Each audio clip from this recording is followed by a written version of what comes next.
Lex Thomas with Sterling-Lancaster Community Television. It's a beautiful day here in Sterling, and I'm here on the town common where there is a standout against racism happening here today. We've already got loads of people arriving, and we're expecting quite a few more. This event has been set up by concerned residents in Sterling who are very worried about the institutionalized racism that continues to be a problem in this country, and that has really escalated over the past few weeks. So just follow me around for the next few minutes and we'll talk to some of the folks that are here. We will talk to the organizer of the event, and hope that you all learn something and enjoy this as much as I intend to. I'm here with Fanula DeLay. She is one of the organizers of this event. Welcome, Fanula. You got a beautiful day for this, which couldn't ask for better. Now, first of all, tell me a little bit about how this event came about. How this event came about, a group of us this past Monday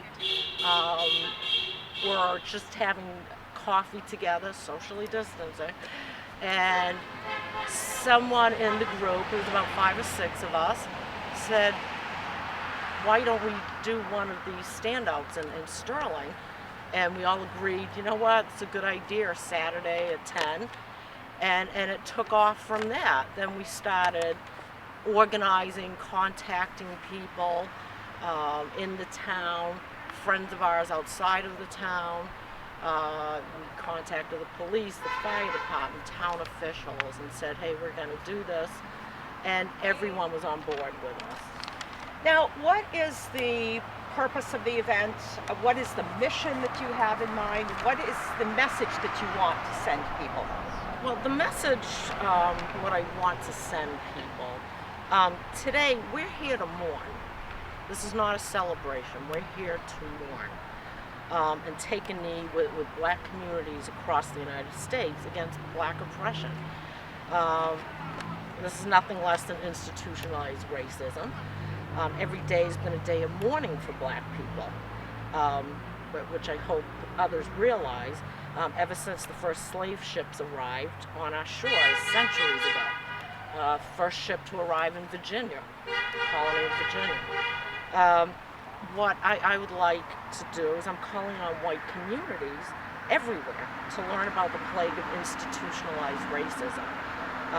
It's tragically woven into our national fabric, and to not only stand firm against it, but call it out and fight it every opportunity.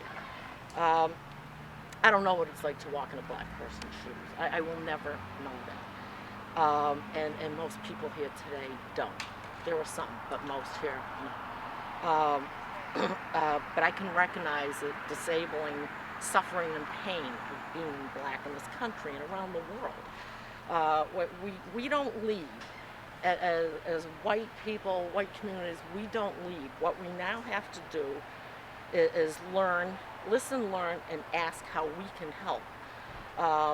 You know, one of the things that I was talking about yesterday is like, listen, follow, act. Those are 3 important things to do. You listen to black voices. That is one of the most important things you can do. They're the ones that can tell us about pain, tell us how we can help. That's so important. And I stand here today in solidarity with Black Lives Matter, Black communities, and I join with them to demand change. And I'm going to give you a powerful quote from a woman I truly admire. She's a powerful organizer, activist from Roxbury, Boston, and she's been making some phenomenal changes in Boston, working with the mayors, working with, the police, working with her community and other communities to make change. And she's not going to stop until there is change that spreads beyond Boston. And this is her quote: "We don't need more allies, we need freedom fighters." And I totally agree with her. One of the best things about today's event, and I'm so delighted to see families out here as well. I'm speaking right now with Matt and Rachel Hager and their children, Piper and Kit, who have all come out with their signs, and they are supporting this event. And Matt, Rachel, tell me why you're here. Why have you brought the kids? Why is this important to you, both as individuals and as a family? Well, and I mean, both of us are educators, and we feel like if we can't model acting appropriately and treating one another with decency, then what are we even doing with children in the first place? Sure. Like, we've dedicated our whole lives to helping kids learn to be better people, and if we're not demonstrating it and being the model and walking the walk, then what are we even doing? Sure. Now, you've got an interesting sign here. I want to grow up in a world that doesn't have systemic racism. And very, very good message. Now, what do you do at home to talk to the kids about this? How did you tell them about this event and why we were all gathering here today? Well, and I think one of the first things we did was, and one of the hardest things for I think a lot of white people to do, is acknowledge that you are not the expert and sitting back and listening. And that's a very hard thing to do. And one of the first things that came up, and it actually came up a few weeks before George Floyd died, she inherited an old Sesame Street book, which was written in the 90s and meant very well at the time, but taught color blindness. And I sat there as an educator and said, this isn't right, but how do I teach this to a 3-year-old? And so I actually called a friend from high school who's black and was like, I need help. I don't know how to handle this appropriately, and I really don't want to mess it up. Will you please help me? And her biggest suggestion was start by using books to expose the kids to more diversity. And so we started with her favorite subject, which is dance. And we started looking up some stuff about Misty Copeland, who's the first African-American principal dancer with the American Ballet Company, just as a jumping off point for her, to start seeing it as a norm and trying to acknowledge both the fact that we need to treat people the same way, but also celebrate and acknowledge differences at the same time. And what a wonderful dancer Misty Copeland is, and just such a trailblazer. Sterling resident Michelle Harris is also here with her family. She's got 2 kids, and she's got this wonderful sign that says, all mothers were called into action when George Floyd cried out for his mama. Very glad you're here, Michelle. Thank you. What does this event mean to you, and why have you come out with your kids? For me, I think it's really important to, as white people, to be allies. I feel like the black community has been just oppressed for so long, and they've tried everything from kneeling to looting to crying out, and it's time for us as white people to use our power to amplify their voices and to make change. Something has to change. It can't continue on this way, and I think it's very important for my children to understand the privilege that we get by having white skin, by not even knowing and understanding what they've been going through. So I think it's very important to have them here and be part of this today. Now, Michelle, I didn't prepare you for this question, but why do you think that this has just escalated in these past few weeks and months? There just really seems to be a sea change going on. What do you think? Do you have an opinion on why that is? I mean, I think it just hit a boiling point. I think that this has been it has been coming for a while. It's sad that it came to what it did, and the loss of George Floyd's life and Breonna Taylor's life.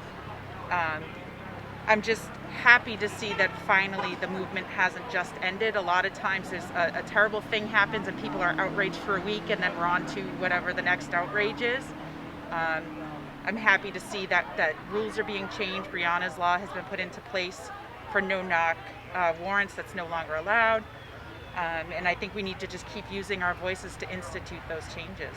I'm here with Pastor Rob and with Patricia, and they have come. Now, are you local here to Sterling?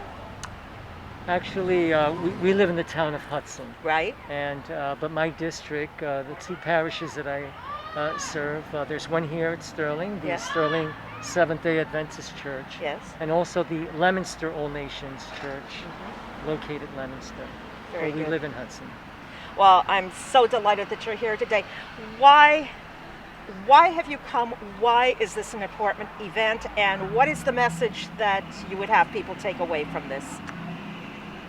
I am here to support the standing up for anti-racism. I'm here to support the community. I know it's a grieving community, it's a hurting, it's also a caring community. And I'm here not solely as a pastor, I'm here just as a citizen of the next town. So I wholeheartedly believe in equality. I am totally against any type of, how would I say, oppression, racism.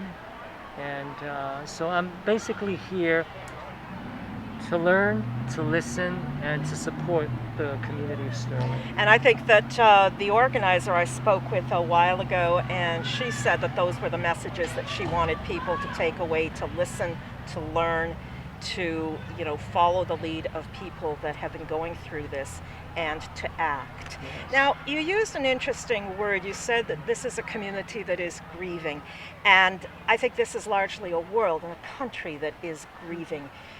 Why do you think that this has suddenly taken on? It's not that this has not always gone on, but it just really seems to have escalated. What do you think has been the cause of that?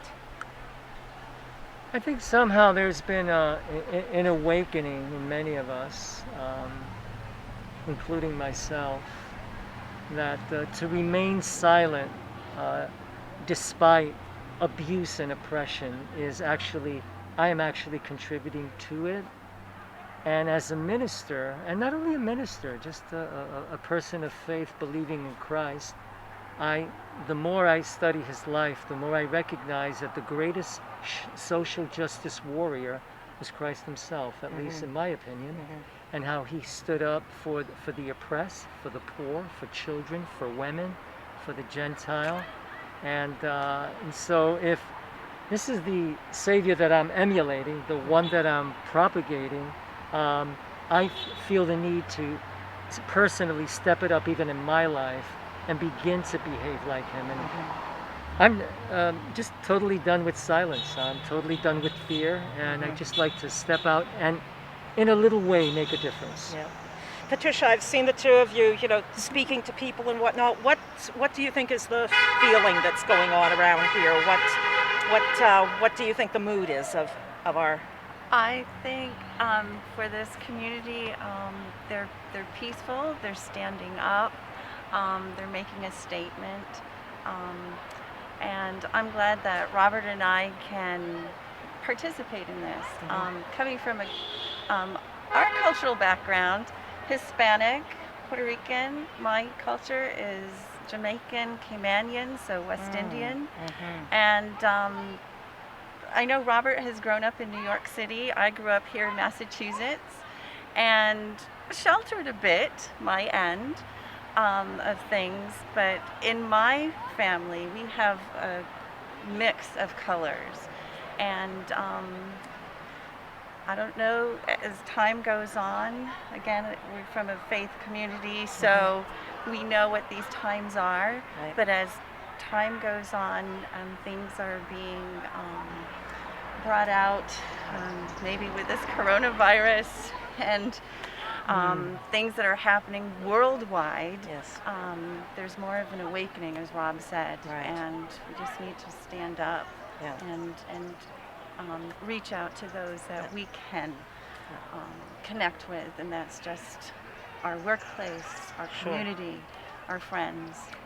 Alexandra Turner is another candidate. She's a candidate for state rep, and she's here today at this event.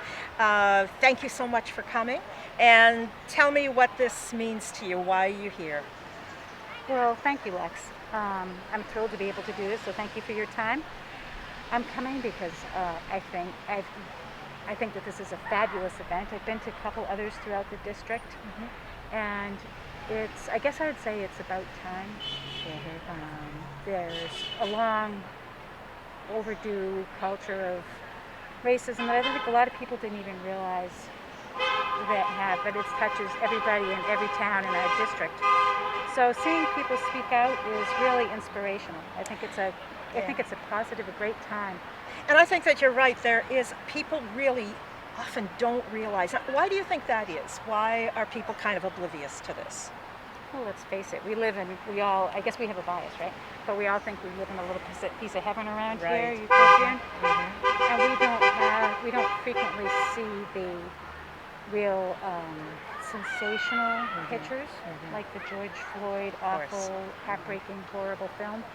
But there's still an undercurrent oftentimes, and I don't think a lot of people even realize that they see people differently. Right. You have to see the diversity, and Yes. you have to embrace that.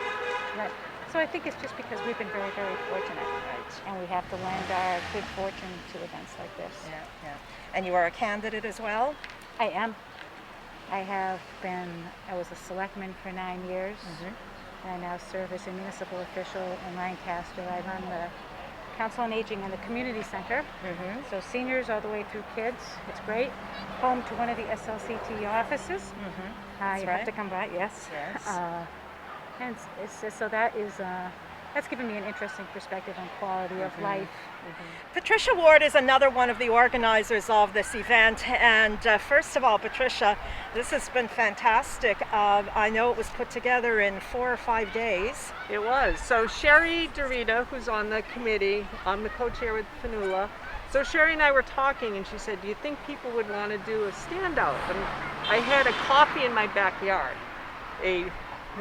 socially distanced coffee in the backyard, and I brought it up on Monday. Yes. And everybody said, that sounds great, and then here we are. Yeah, absolutely. So it came together. Now, what for you was the thinking behind this? Why is this something that you wanted to do, and why is it important?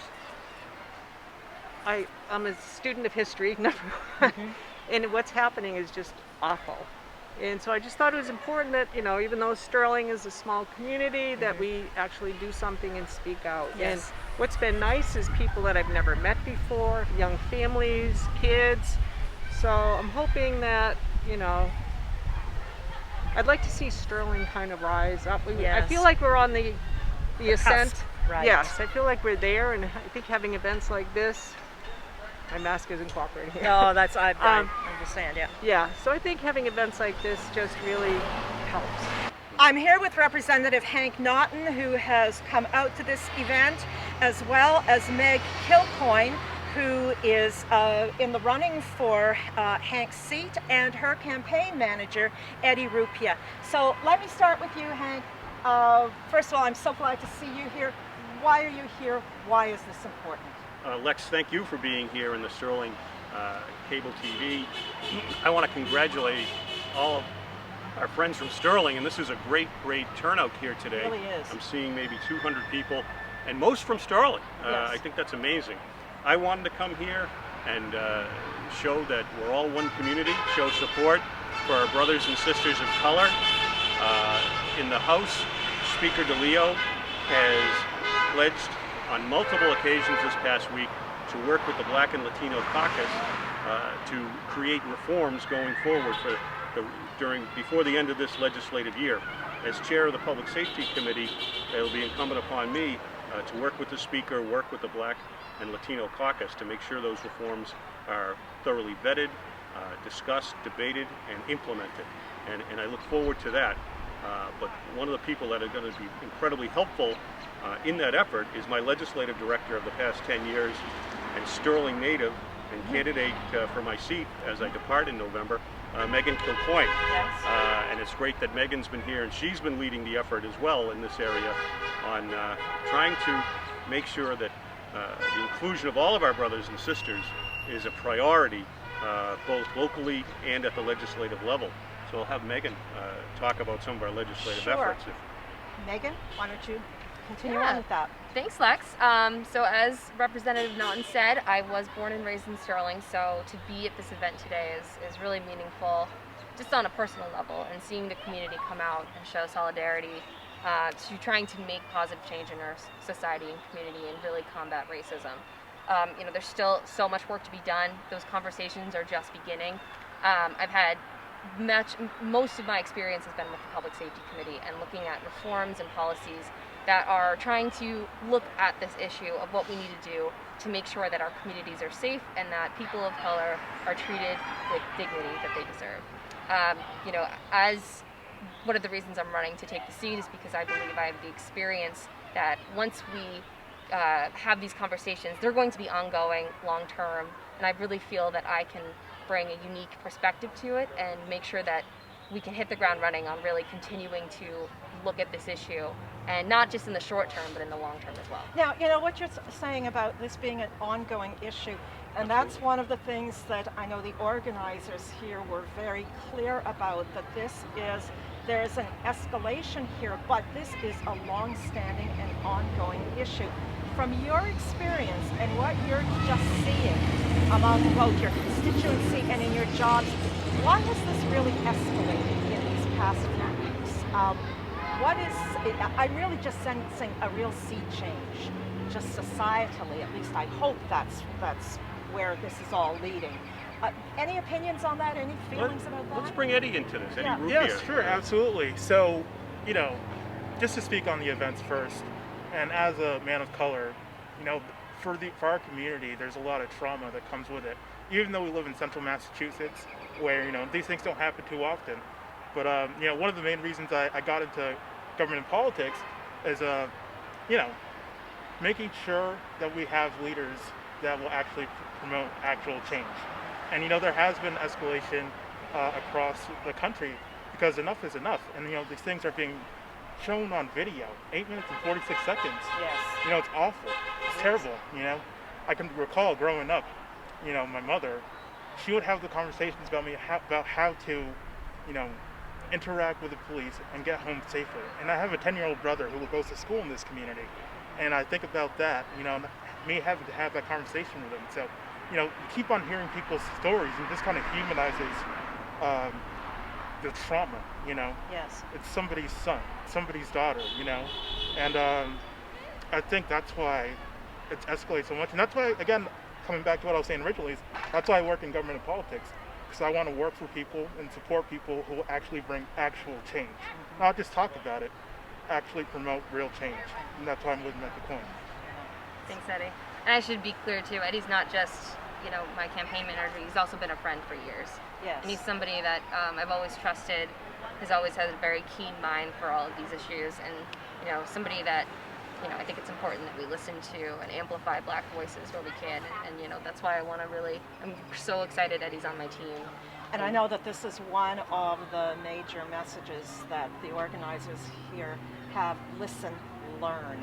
I'm here once again with organizer Fionnuala DeLay. Now, one of the things that you've said to me, Fionnuala, is people are asking and tend to ask at this sort of thing, what can we do? Because it's not enough to simply show up and carry a sign and then go off to some other drama. Right. What can people do? And you have some solid ideas here. There are 3 bills I would like to talk about. The first one is the Eric Garner chokehold bill or law, the Eric Garner law.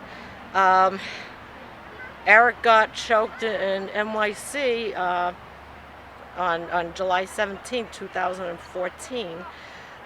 So this has been going on for quite some time. He was choked to death for selling Lucy cigarettes. There's a bill out there, and his family, that they ask us to help constantly get this through. So what we need to do is contact our senators, our Congress people, and keep pushing for this bill. It's a very important bill, and this has been going on for a long time. We need to get this through. So this is what people can do. They can call, they can email, they can constantly bombard their you know, representatives. That's what they're there for. So that's one thing we can do. Another bill is the Andrew Curse Act.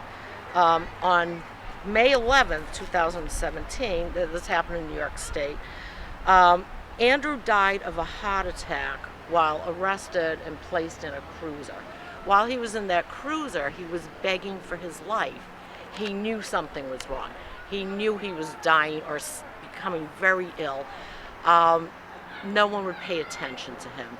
Finally, when he was unresponsive, medics came, EMT people came. It was too late. He died.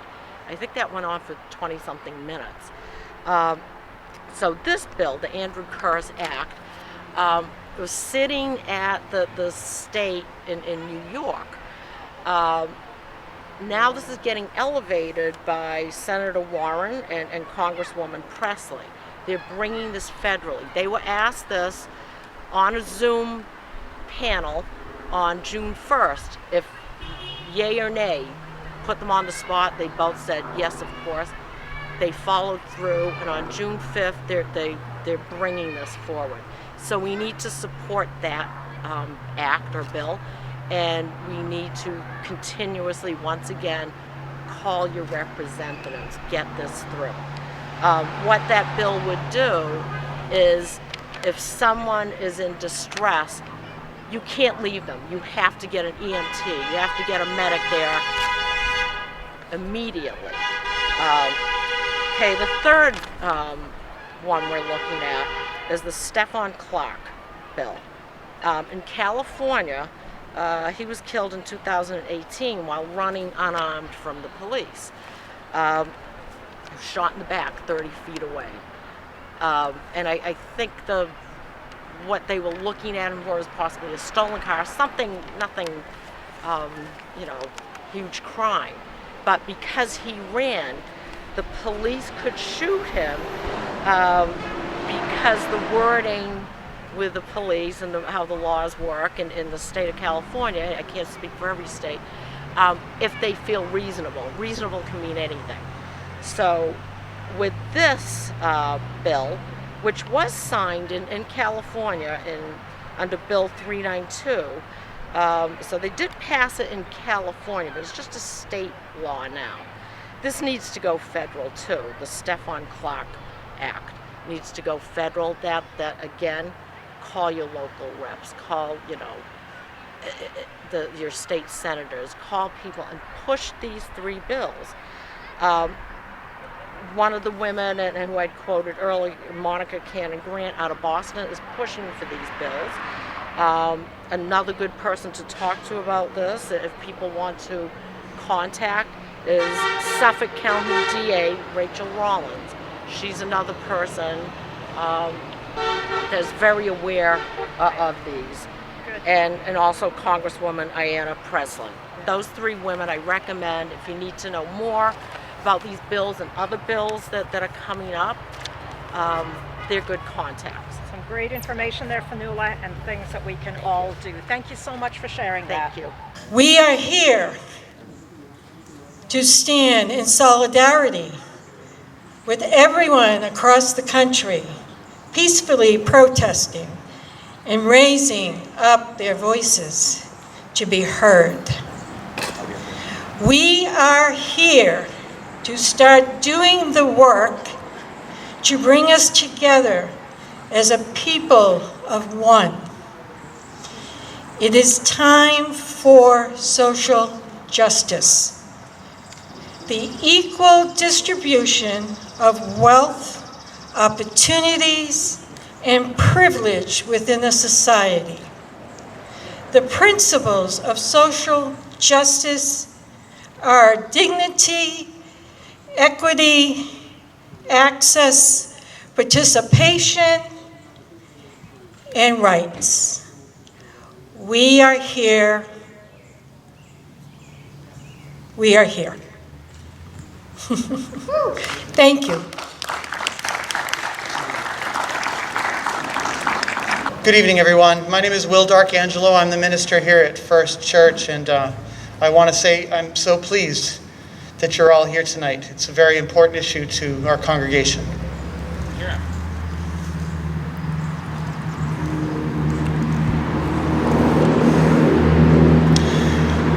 Gracious Spirit, bless this cause. Bless with your love and mercy this movement of people forward into an age of peace and equity. Fill with love the hearts of those who are afraid of something as innocent as the color of someone's skin. Crack the scales from their eyes. Put their fearful hearts at ease, that they may do no further harm with their hands or words. And for those who courageously struggle to create unity in our world, please, God, endow them with a measure of your understanding how such a division could exist at all, much less continue. We feel so lost. We are afraid of what must be done in order to bring about the love we seek. Give us the fortitude to stand before it unflinching. Please hold in your loving embrace all those who are afraid to speak up against injustice because others around them speak only down. Allow only loving words to escape our lips, even to those who have no love to speak from theirs. Help us to remember our human job is to love our enemies so that they see the error of their ways and transform into something capable of loving us in return. Bless this community of Lancaster and by extension the world to go forward with grace and understanding toward an issue many of us felt no longer truly existed. Our blindness only held us back. Thank you for our present sight. May only good come of it. And finally, bless all those who have suffered under the tyranny of oppression, including those who not only lost their own lives, but those who have lost their friends and loved ones to this fight. May their deaths be not in vain. May their love shine upon us from beyond the veil. And shall we forevermore be at peace. And in the name of justice, we say, Amen. In the name of mercy, we say, Amen. And in the name of love, we say, Amen.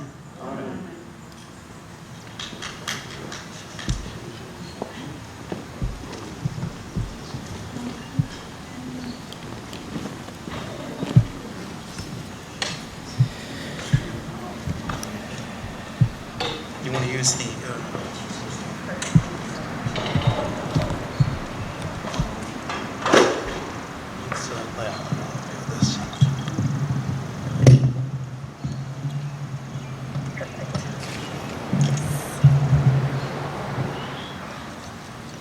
Good evening, everyone.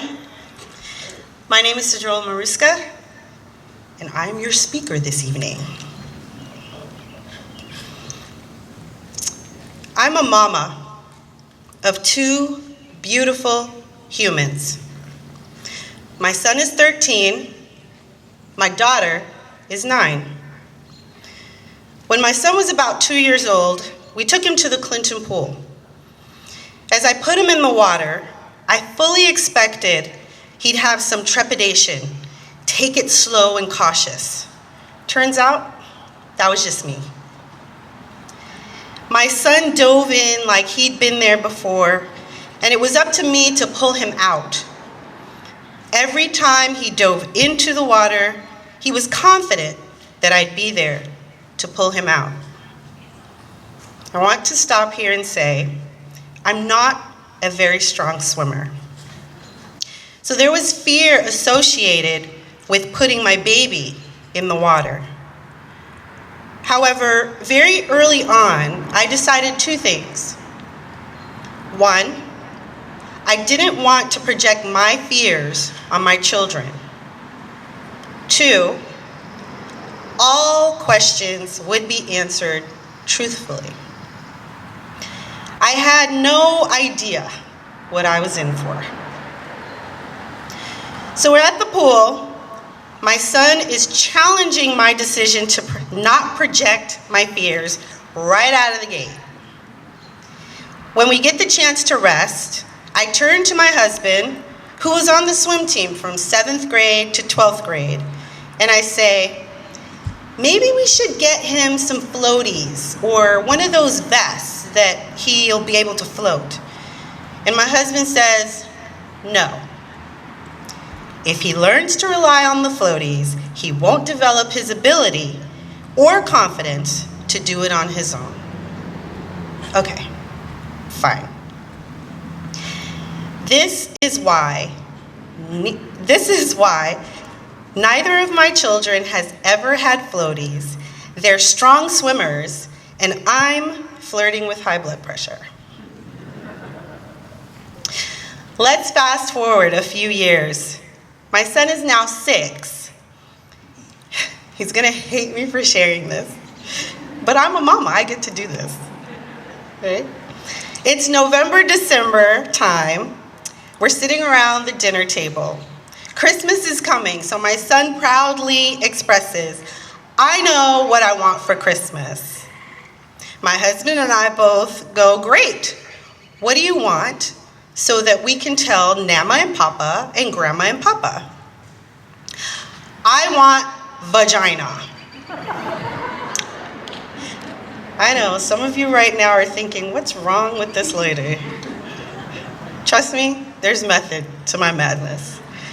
Remember that vow to answer all questions? Yeah. My husband quickly jumps up from the table, walks over to the kitchen, opens the refrigerator, and proceeds to choke himself with laughter. I, on the other hand, got stuck with this revelation and must venture forth solo, straight face. Well, honey, that's not really something you can get for Christmas.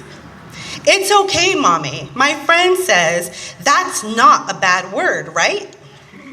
No, it's not a bad word, but you can't have it for Christmas. Do not project fear. Answer all questions. When my kids were younger, the questions were innocent, benign. The fears I had were of being able to keep them alive under my care. As I said, my son is 13. Next year, he's going to Neshoba as a freshman. In a few short years, he'll be driving and going out with mostly white friends. So I have to have the talk with him. Not the birds and the bees talk. Not the stay away from drugs talk. It's not even the buckle down and start to consider what you want in life talk. No.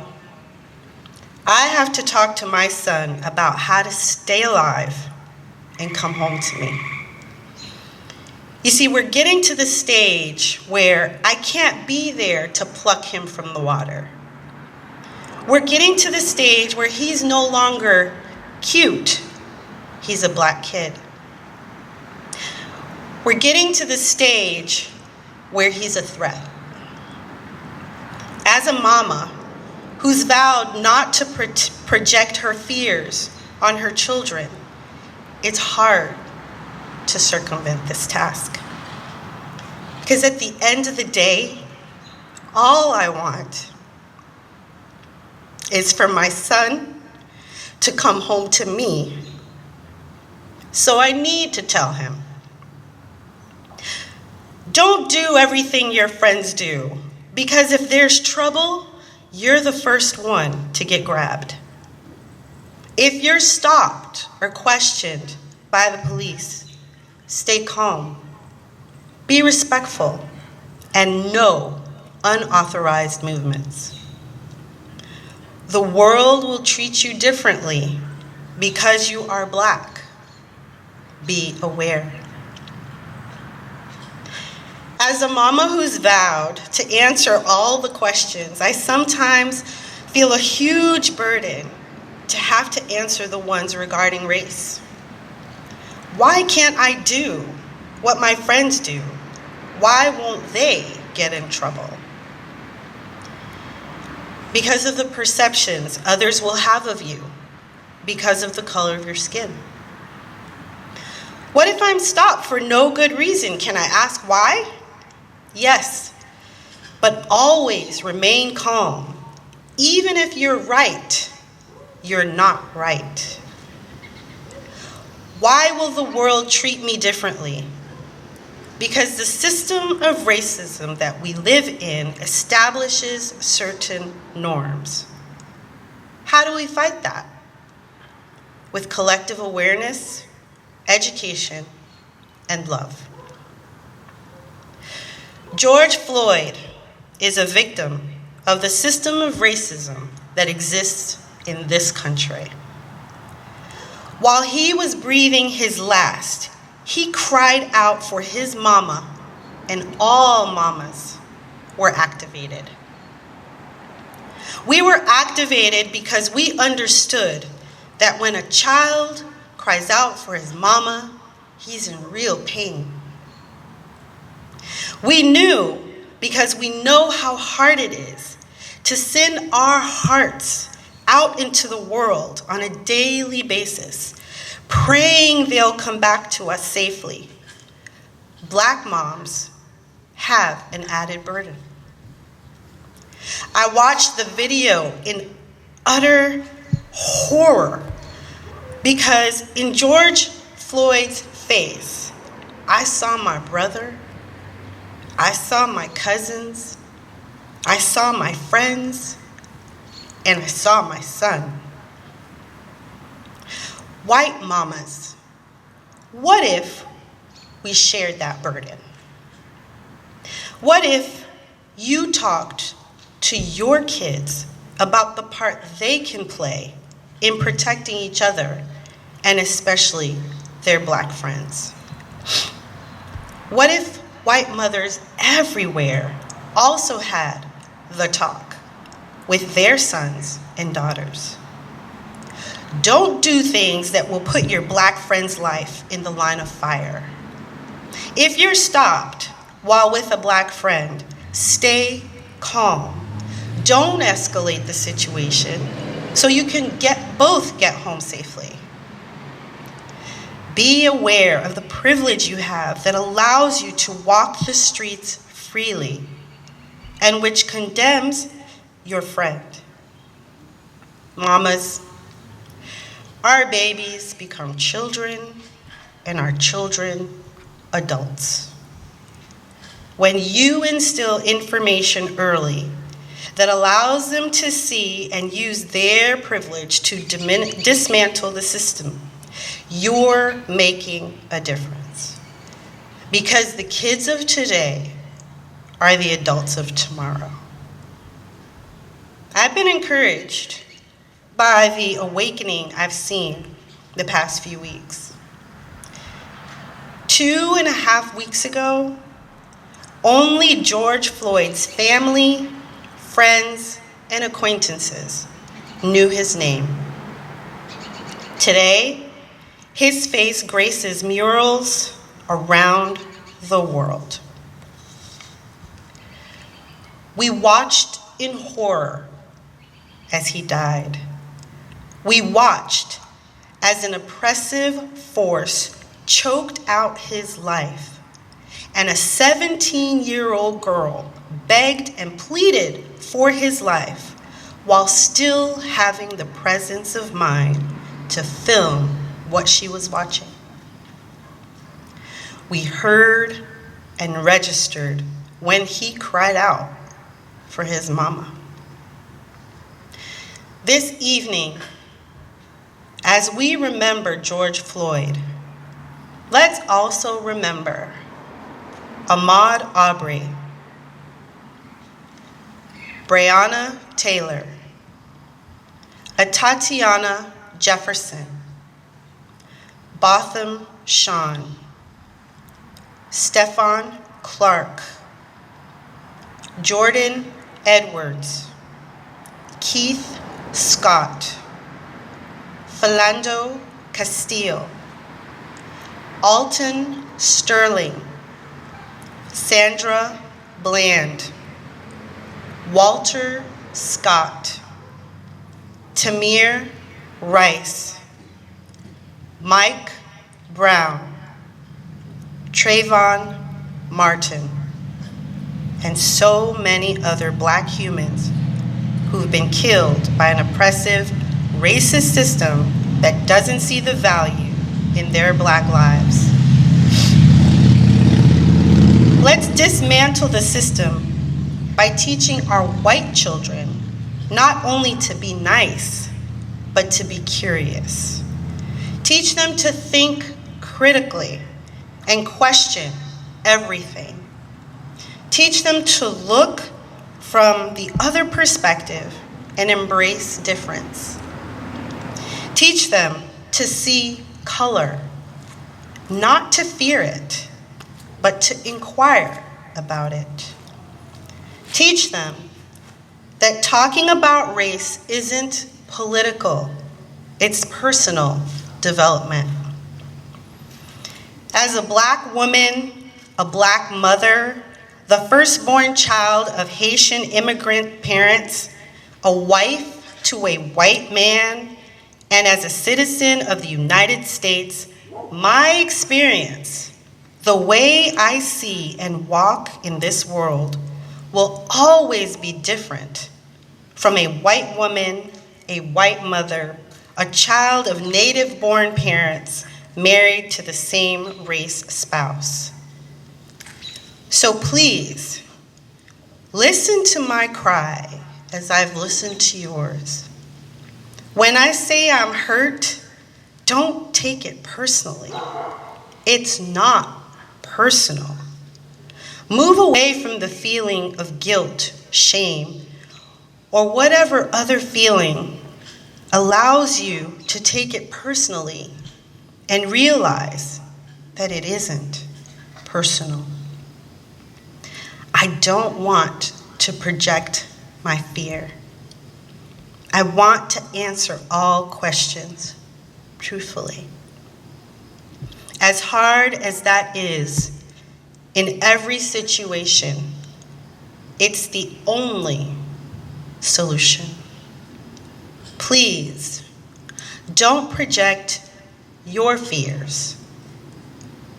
And listen and ask all questions truthfully. There's no longer a place for complacency. George Floyd cried out for his mama. All mamas, everywhere, were activated. It's time to do your part.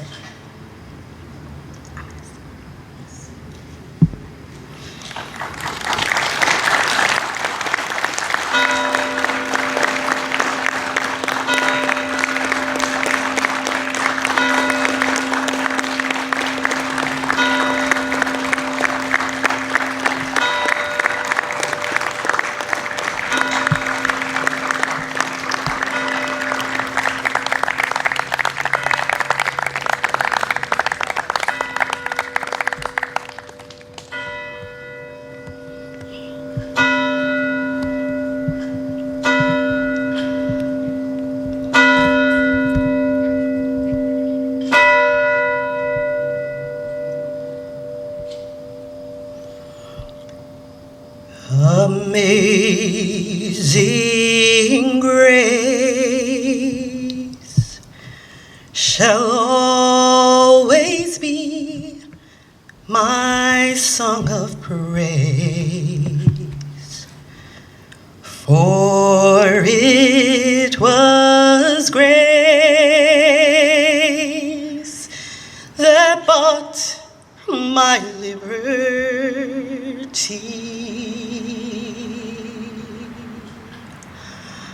I do not know just how he came to love me so. He looked beyond my faults and saw my need. I shall forever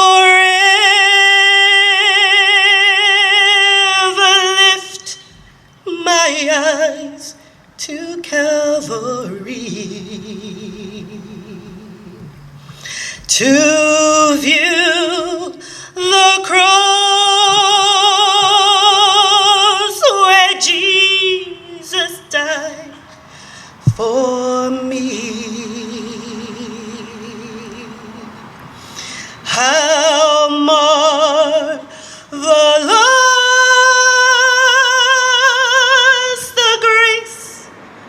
that caught my falling soul. He looked beyond my faults and saw my need.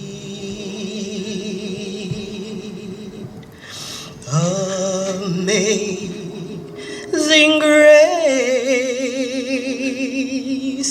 shall always be my song of praise, for it was grace that bought my liberty.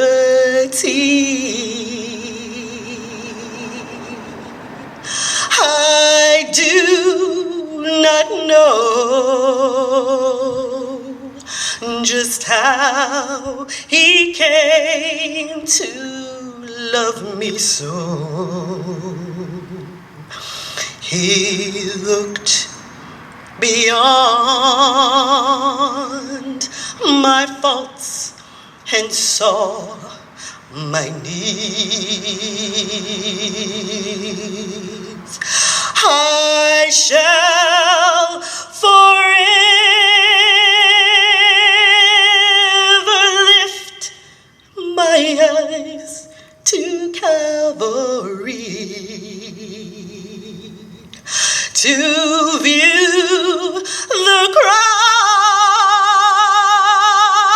where Jesus died for me. How marvelous the grace that caught my falling soul. He looked beyond my faults and saw my need. Yes, he looked beyond all my faults and saw my need.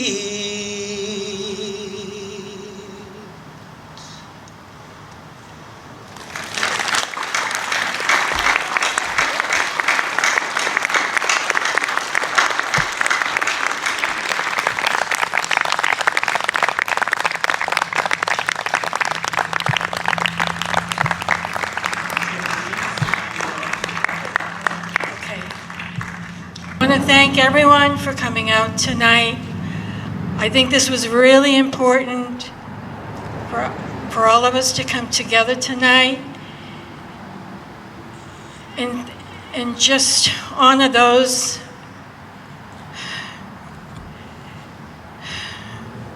I don't know what to say. I'm so emotional about this. But it's not about me. It's about all of us coming together and changing the world and changing how things have been.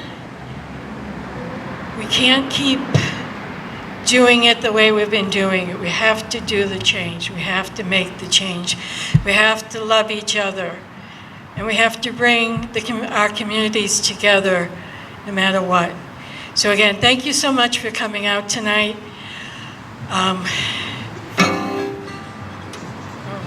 And Dave's gonna play some music. No, I know. He's putting some music on. So thanks again very much for coming out tonight.